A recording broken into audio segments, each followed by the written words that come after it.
Hello everyone, আমি এখন আছি যশোর জেলা চৌগাছা উপজেলা। আর দেখতেই পাচ্ছেন এটা হচ্ছে হাকিমপুর গ্রাম। আর এখানে মিলন ভাইয়ের কমলার বাগানে আমরা আসছি। আর দেখেন আমাদের বাংলাদেশে এখন কত সুন্দর করে কমলা চাষ করছে, এবং এটা হচ্ছে চায়না কমলা। দেখতেই পাচ্ছেন এক একটা গাছে কি পরিমাণ কমলা ধরে আছে দেখেন।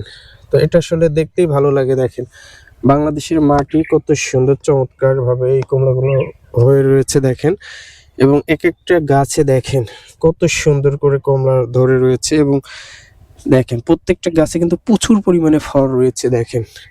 তো এখানকার যে চাষিরা রয়েছে তারা কিন্তু এই কমলাগুলা চাষ করেছে, এবং দেখতে দেখেন কত সুন্দর লাগছে দেখেন, পেকে একবারে টকটকা লাল হয়ে রয়েছে। এবং বাগানটা কিন্তু অনেক বড় দেখেন। আমি আপনাদেরকে ঘুরে ঘুরে দেখানোর চেষ্টা করতেছি কত সুন্দর এই কমলা গাছগুলা, এবং আশেপাশে দেখেন কত ফল ধরে আছে। তো বাংলাদেশের মাটি দেখেন কত সুন্দর, সোনার চেয়ে খাঁটি।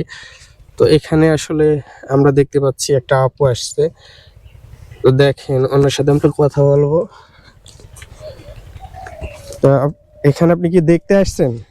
জি কেমন লাগছে আপনার এই কমলা বাগান দেখতে? জি, আসলে আমার কাছে খুবই ভালো লেগেছে। তো আমি এই প্রথম ফার্স্ট এখানে এসেছি, তাও এরকম সরাসরি দেখতে পাবো কখনো কল্পনাই করতে পারিনি। তো আসলে বাংলাদেশের মধ্যে যে এরকম হাকিমপুর গ্রামে এরা এত সুন্দর চায়না কমলা বাগান চাষ করেছে মিলন ভাই, সেটা তো আসলে না দেখলেই নয়। তো আমার কাছে খুবই ভালো লেগেছে এরকম সরাসরি দেখে।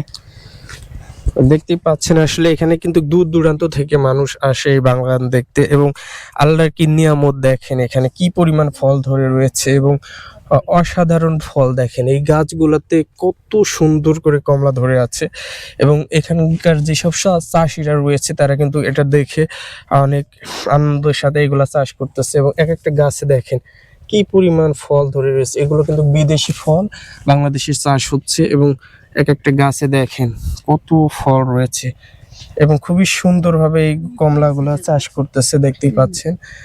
এবং এক একটা গাছে দেখেন কি পরিমাণ মালটা ধরে আছে, এবং খুবই সুন্দর একটা বাগান, এটা সাজানো গোছানো দেখতেই পাচ্ছেন। তো সবাই ভালো থাকবেন, সুস্থ থাকবেন। আজকের ভিডিওটা এই পর্যন্ত। আল্লাহ হাফেজ।